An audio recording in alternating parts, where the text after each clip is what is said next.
Your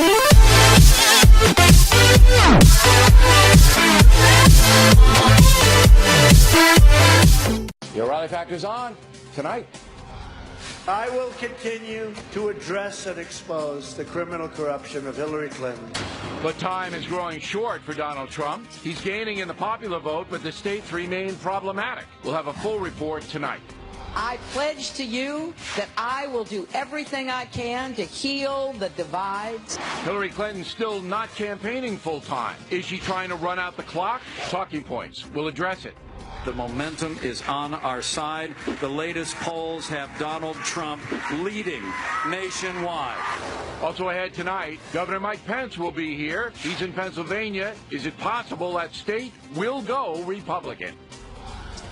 Caution. You are about to enter the no-spin zone. Factor begins right now.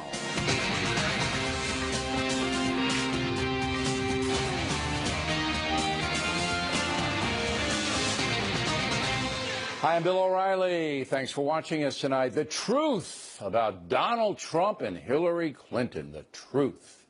That is the subject of this evening's Talking Points memo. In the wake of the latest email chaos, Donald Trump is gaining in the national polling. Latest ABC News tracking poll has Trump up by 1.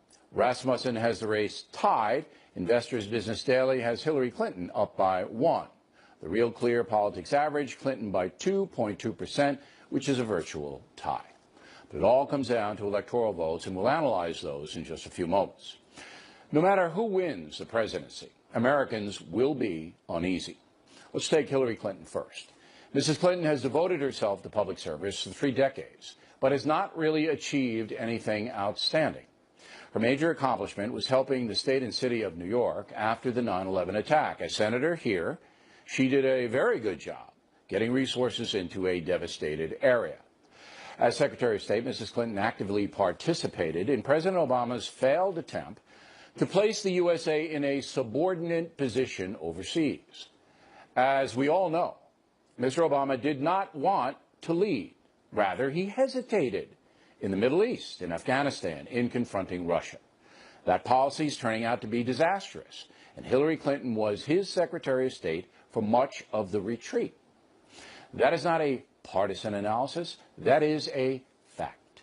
All you have to do is look at what's happening in Syria, Iraq, Afghanistan, Europe, South China Sea, Iran, and the Persian Gulf, not to mention North Korea. Foreign policy under Barack Obama has been a chaotic failure. Our enemies do not fear us. If Hillary Clinton is elected president, there's really no reason for optimism. She supported the failure of Obamacare. She has veered sharply left in her social beliefs. Now, she doesn't even oppose partial birth abortion on the day a baby would be born. As for the economy, Mrs. Clinton is a tax and spend liberal. And that policy has not stimulated growth for 8 long years in this country. Now, on the other side, there's Donald Trump. Completely untested in geopolitics, Mr. Trump has made big promises that he'll return prosperity to the USA and regain a leadership role for America in the world. That will not be easy, and Mr. Trump has no track record, no achievements to bolster his rhetoric. Instead, he has a checkered business record, although to be fair, he has overcome big setbacks to build a very powerful business brand. Mr. Trump is running as an outsider who promises to clean up Washington, and that message alone has a tremendous appeal. As everyone knows, his personal life as an entertainer has been controversial. He is a blunt speaker who sometimes does not think before he makes public statements, and that has hurt him with minority Americans and those who fear confrontation. If Mr. Trump is elected president, he will take office with the least amount of political experience of any commander-in-chief in history. So voters, you guys, are faced with more negatives than positives in this election. Hillary Clinton is portrayed as a dishonest person who has had controversy after controversy. Donald Trump is portrayed as an immature rogue who has had controversy after controversy. That's the choice America faces 1 week from today. In the end, it should come down to your own belief system and which candidate better reflects that. It's personal. And that's the memo. Now for the top story tonight, who's winning right now? Joining us from Boston, Chris Anderson, Democratic pollster who works for Fox News. And from Austin, Texas, Dr. Darren Shaw, a Republican pollster who also works for Fox News. The next FNC poll will be released Friday evening. Dr. Shaw, I'll begin with you. Are you seeing a shift in the polling because of the email fracas this week? Well, Bill, it's not clear that it's entirely due to the email fracas. I think what you've seen in the national polls, the polls that we pay a lot of attention to, sort of high-quality major media polls, is a change from about a 7-point Clinton lead down to a 3 or 4-point Clinton lead. So, yeah, there has been movement in the polls. The question, though, is how much of this sort of email fracas is actually driving it, or whether it's kind of a natural movement as Republicans come home and as what looks to be happening right now is that Gary Johnson's support, to a lesser extent time, but Gary Johnson's support is beginning to crater a little bit also. Yeah, I've noticed that. But when you see an ABC News poll, Mr. Anderson, that at one time has Hillary Clinton up by double digits, and then in a short time later is Donald Trump up by 1. How do you process that? I want to see more polls, and this is a little bit of an odd comment here, but I have found that Halloween and Halloween weekend are not trustworthy times to be in the field. I've seen some really strange samples, so I want to see a little more polling. To Darren's point, I think the race naturally is tightening with some Republicans coming home, consolidating there. But we're still left with this 5% or so undecided, and the underlying structure of that has not changed in that no, but here's what these undecided voters. Here's what has changed, in my opinion: voter suppression, not showing up. All right, I think that there are millions of Americans who've had it with both of these people, Doctor, and if voters, particularly in the minority precincts, don't show up, that's got to help Donald Trump. No, man, I think you're channeling the Clinton campaign right now. I think this is their fear. What we've seen in the data, and you're hearing the same thing coming from the Clinton camp now, sort of through back channels, they're very concerned about African-American turnout, which has been very stable, over the last, not just because of Obama, but the last 3 or 4 cycles. They've done a wonderful job of mobilizing African-American voters. That vote right now is something they're very concerned about. The enthusiasm levels are not what they've been at. Conversely, the upside for the Clinton people is that these college-educated voters who they used to lose, Democrats have never really had much of an inroad with college-educated white voters, they're coming out, and my understanding is a lot of the reports from the early voting analyses indicate that those voters are maintaining their preference for Clinton, and they're turning out in high numbers. So there's a little bit of an unusual election. I would be surprised, Mr. Anderson, if millennials turned out big this time around. But I've been wrong before. But I just would be real shocked if they come out big. Well, I've always advised candidates against counting on young voters anytime. They're just undependable, so I think they are a bonus if they come out. I do think that structurally it's pretty clear that the Clinton campaign has a major election day advantage and early voting advantage. Just we know they have vastly more field offices, vastly more people going door to door, and if the polling really does narrow to a point where it looks like a dead heat, I think in a lot of these battleground states you probably give the Clinton camp a point on their But remember field operation. The enthusiasm gap favors Trump, and all the polls say that Trump's people are much more jazzed than Clinton's people are. Gentlemen, thank you very much. We appreciate it. Next on the rundown, the electoral vote scenario. What does Trump have to do to defeat Hillary Clinton? I've done some math here. And later, Governor Mike Pence enters a no-spin zone. He's campaigning in Pennsylvania, state Trump desperately needs. Those reports after these messages. Tonight, the Electoral College, for those of you who don't know much about it, it's a system whereby each state gets votes based upon population. If there were just a popular vote, you guys just voting for the president, the large cities would have an unfair advantage. For example, a candidate could put together a package of entitlements for New York City, Los Angeles, Chicago, Houston, Dallas, Miami, and win, thereby leaving out the people who live in less populated areas. Hello, Montana. There are 270 electoral votes needed to win the presidency, and right now Hillary Clinton's in the lead was here in New York City on Michigan, the head of the Fox News decision desk. So yeah, I want you to bear with me here because Sure. I've done my own analysis, and I have to admit, Arnon's a lot smarter than I am. So and I've told him in the break, tell me where I'm crazy, but let's just go down the list first of all. All right, leaning Democratic states. Yes. You have Colorado and North Carolina in the lean. Yes. The latest polling in North Carolina has Trump ahead. All right. There was one poll, yes. Yes, but that's the latest poll. Yeah.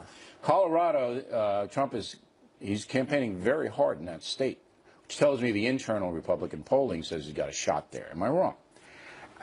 The Trump campaign doesn't have that big a polling operation, but there are clearly some signs that Colorado could go for Trump.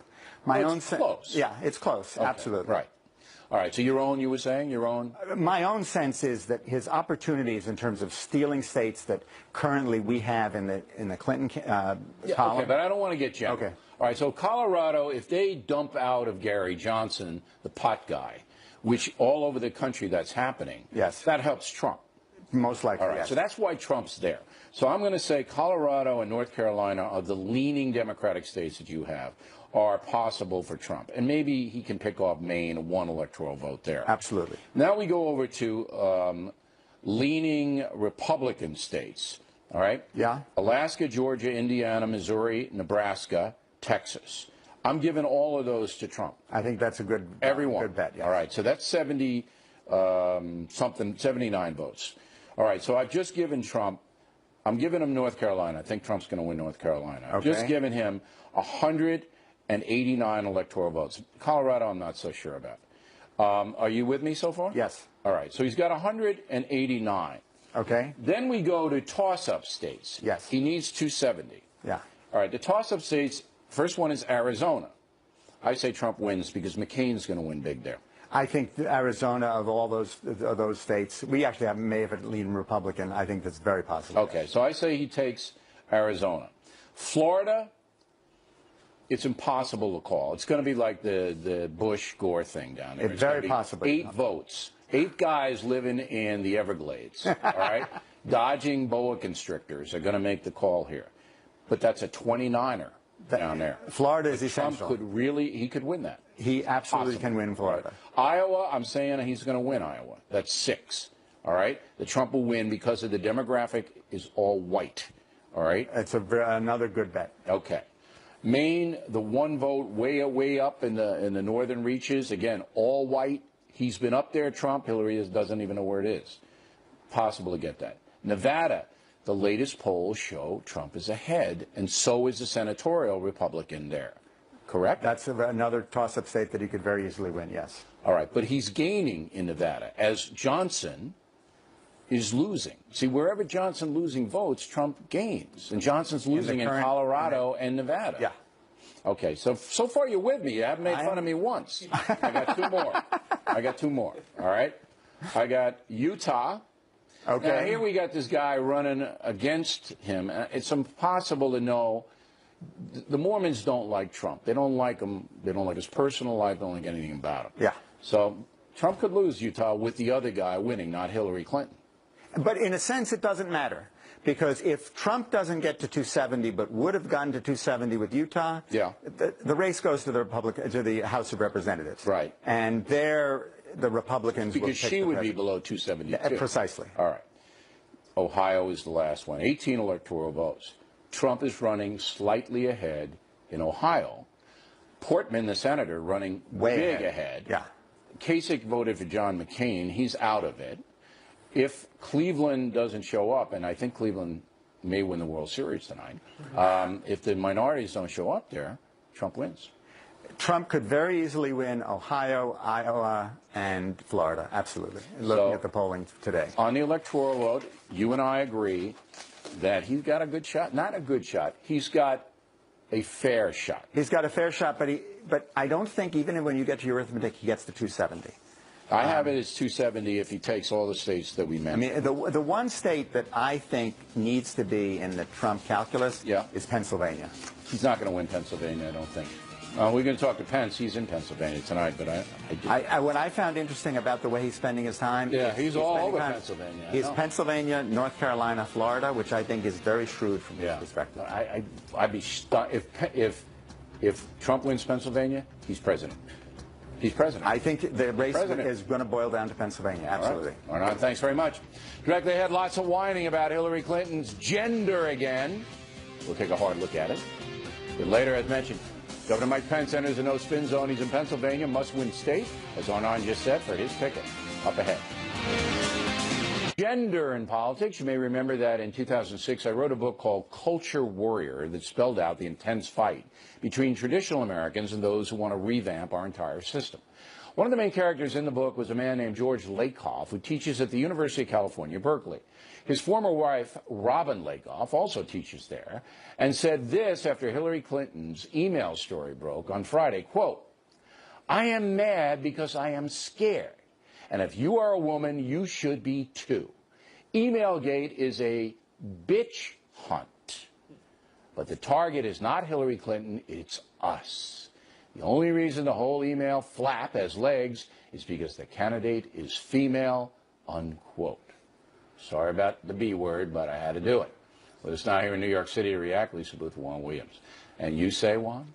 I just can't. I was a little taken aback when I read it because I just don't think that's right. I mean, she says it's an attack on us, and here she's talking about a universe of women. Yes. And I just, to me, there's a legitimate issue about the emails and about national security and Mrs. Clinton's decision to use the private server. I think it's overblown, but I think it's a legitimate issue and not a gender-specific issue. And why do you think a professor at the University of California, Berkeley, would inject this insane thesis? So if Donald Trump had violated national security, we would have ignored it because only women, at least, are going to be subject to this kind of national security scrutiny. Well, and this woman's a teacher as well, which is even more troubling. Here's worse. You have to pay to take her class. Which blows my mind, because I mean, students have to actually pay. Well, I'm surprised that Time Magazine even ran this column. Why? Because it's asinine. Because the column doesn't make any sense to Juan's point,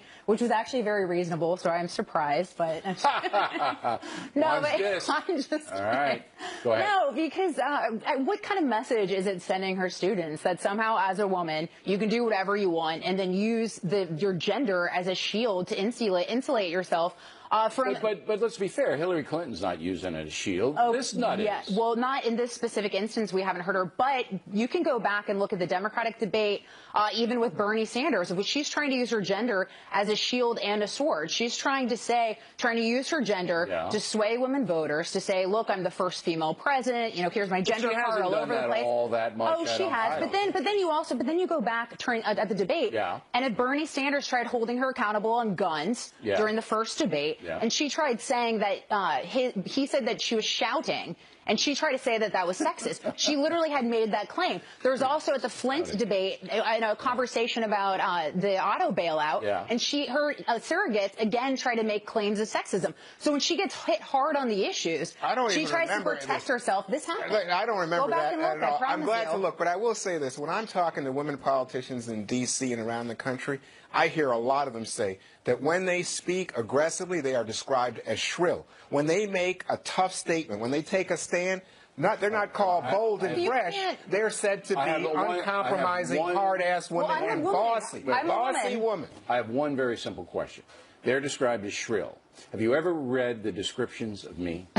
Ever? Yeah, right? sure. Okay. I know you. They ran out of adjectives. Right. But there are no more words to attack me with. Right. They've used them all. Am I a woman? No. But no. I'm a man. Right. So if you're in politics, yes. Okay, but let me just say, you don't think women have a harder road than men in politics? I think there's no question. Look, I am a woman. I'm a woman. We're sitting at the same table. Yes, thank God. But this is what's absolutely absurd. How can she possibly... she's running to be commander-in-chief. Oh, you're talking about Hillary Clinton. Yeah, sorry, Hillary Clinton. Right. She's running to be commander. Do you honestly think Putin or anyone else is going to be sensitive to her feelings, but that's exactly what she's trying to. No, because sensitive to her feelings. Hillary Clinton is running to be commander-in-chief, and the second someone says something she doesn't like, she's offended because she's a woman. Lisa, who has? So after the I haven't seen it. He hasn't seen it. And let me just say, who has more qualifications, more experience in terms of foreign policy? Again, and who's going to be the first? Did you hear the talking points memo one? I did. Experience. If it's not good experience, I don't see. That's where. That's where the shrill, Mr. O'Reilly, and I disagree. don't care if she's shrill. I just want. So rude, Ron. I know. I want Putin to be contained. I want Iran not to have a nuke. Be as shrill as you want if that happens. Yeah.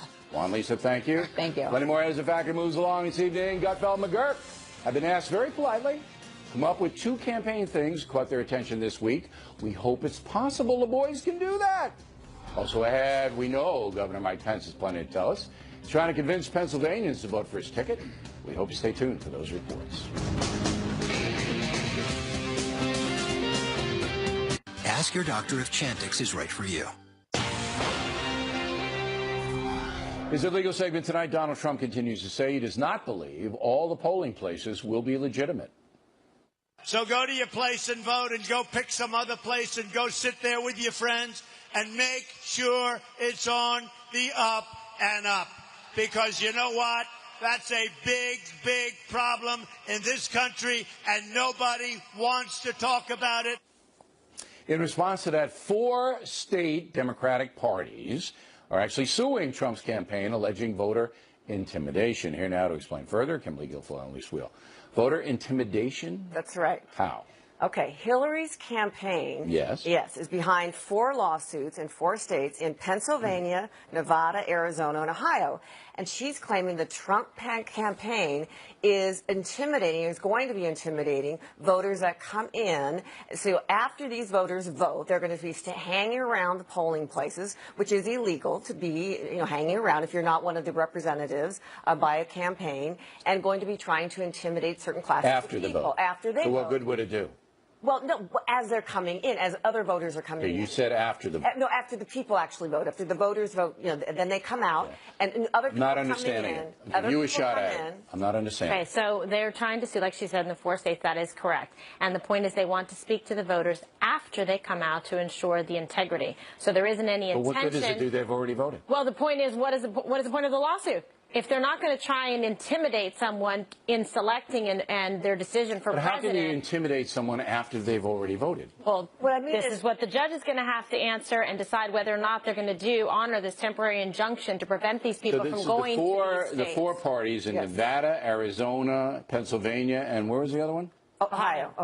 Right. They're going to have to decide what?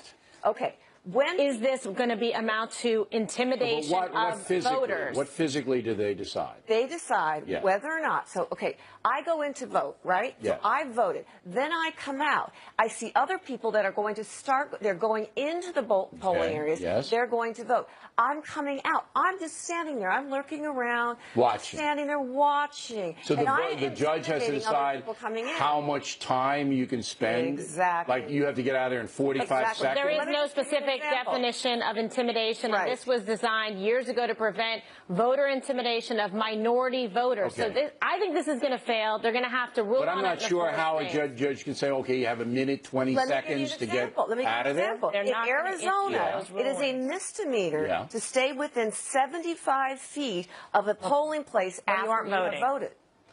Okay, but so that means you have to get 75 feet away. You got to get out of there. But that's already a law. So what do they want now? So you're going to then put an injunction to prevent a potential future crime? They already have a law there. Ridiculous, right? So what does he want the judge to do?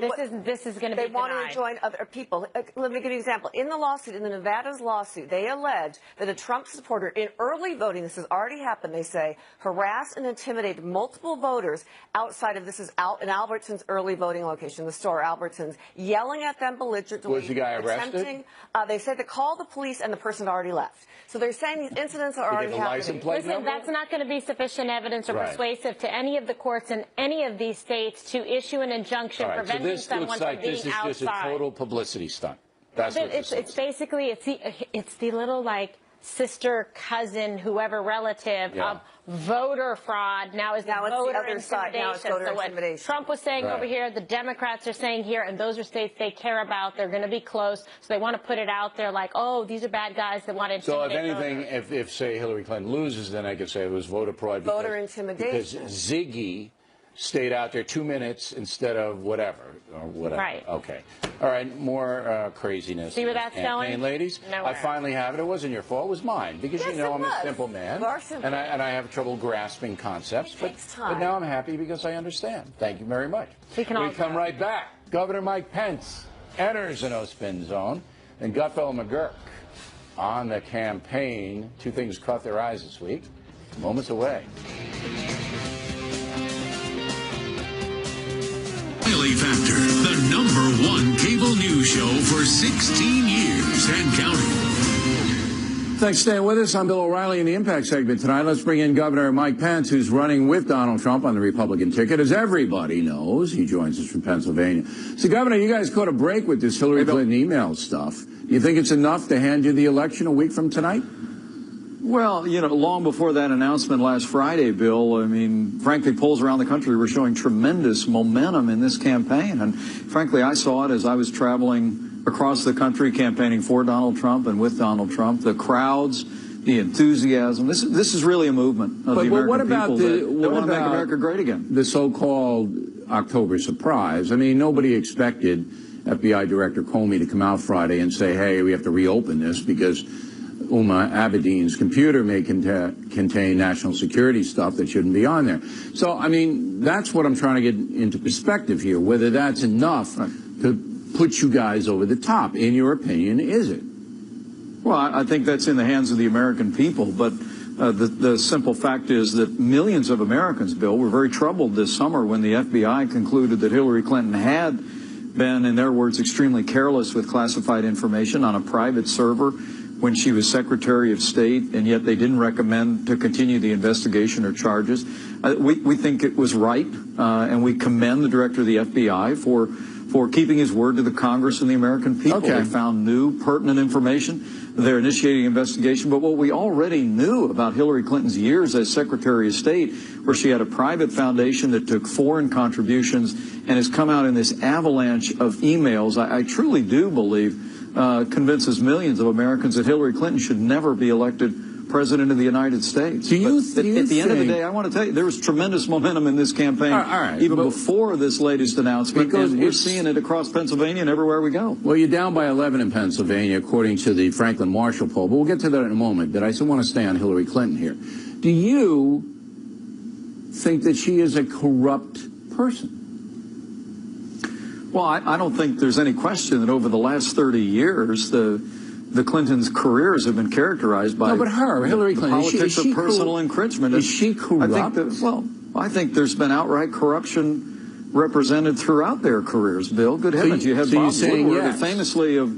You're saying yes, you think she's a corrupt person? Well, Bob Woodward of Woodward and Bernstein said on this network about a week ago that having a private foundation taking foreign contributions from foreign governments while she was Secretary of State, he said that's not unseemly. He said, quote, it's corrupt. But that's Bob Woodward saying it's corrupt. I want to know what Mike Pence says. Is Hillary Clinton corrupt?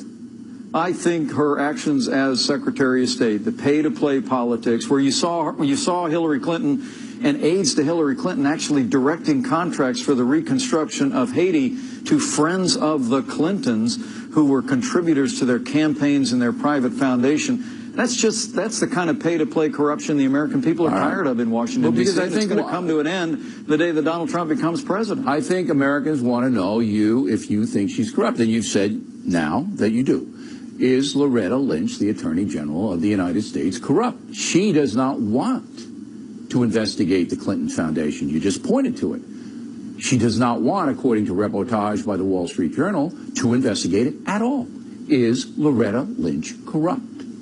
Well, I don't think we really know. I know that the meeting between former President Clinton and the Attorney General on the tarmac on a private aircraft that would have been a clandestine meeting, but for some industrious local television reporter who saw that it happened, this summer was deeply troubling to millions of Americans. But you haven't decided whether you think she's corrupt or not? No, I don't think we have the facts. And at the end of the day, it's not enough that she doesn't want to investigate the Clinton Foundation. It's not enough. Well, Bill, I don't want to presume on what her opinions are on that or not. I've seen press reports and suggestions, but at the end of the day, Hillary Clinton's on the ballot. Donald Trump's on the ballot. The American people in Donald Trump have a choice in a candidate who's got an ethics reform proposal. We're going to move in the first 100 days that's going to drain the swamp. We're going to have government as good as our people. We're going to pass fundamental ethics reform in our nation's capital and change the direction of Washington, D.C. Okay. You're down by 11, as I mentioned, in this Franklin Marshall poll in Pennsylvania. You need Pennsylvania or Wisconsin, one of those two, to pick off to win the electoral vote. We just analyzed it earlier on the factor. 11, that's a big number being down in Pennsylvania right now. Well, I'll tell you what, the only poll that matters is the one that's going to be finished on Election Day, and people are going to go to vote here in Pennsylvania on November the 8th. And I just have to tell you, campaigning with Donald Trump here in the Keystone State, he's in Wisconsin tonight. Bill, really and truly, the enthusiasm that we see from not just Republicans, but independents and many Democrats around the country is like nothing I've seen in my lifetime since the days of Ronald Reagan. The American people know we can be stronger, we can be more prosperous, but we've got to have new leadership, and that happens the day Donald Trump becomes president. There's no question the enthusiasm level from the folks attending the rallies is much higher on your ticket than it is on the Democratic ticket. We appreciate your time, Governor. We know you're running around like crazy. It's very nice of you. I hope we can talk again before the vote. Thanks again. Yeah. Thank you, Bill. Gutfeld McGurk on deck. We asked the boys to pick out two vital campaign topics going on this week. Then the factor tip of the day, ratings and the presidential campaign. Right back with us. All right, what the heck just happened? We asked Gutfeld McGurk to select two topics they believe are very important in the presidential campaign this week. And here they are. Gutfeld, topic number one. I caught a delightful interview Samantha Bee did with President Obama. She's a lovely, talented person. I thought that might be fun to look at. Who is Miss Bee now for the audience who doesn't know? She came from The Daily Show, and she has her own weekly show now. On Comedy Central? I think so, but I'm not sure. Quite sure. Okay. I don't watch TV, you know that. On TBS. Yes, TBS. Miss Bee is on TBS. There you go. Here's a portion of that interview. Go.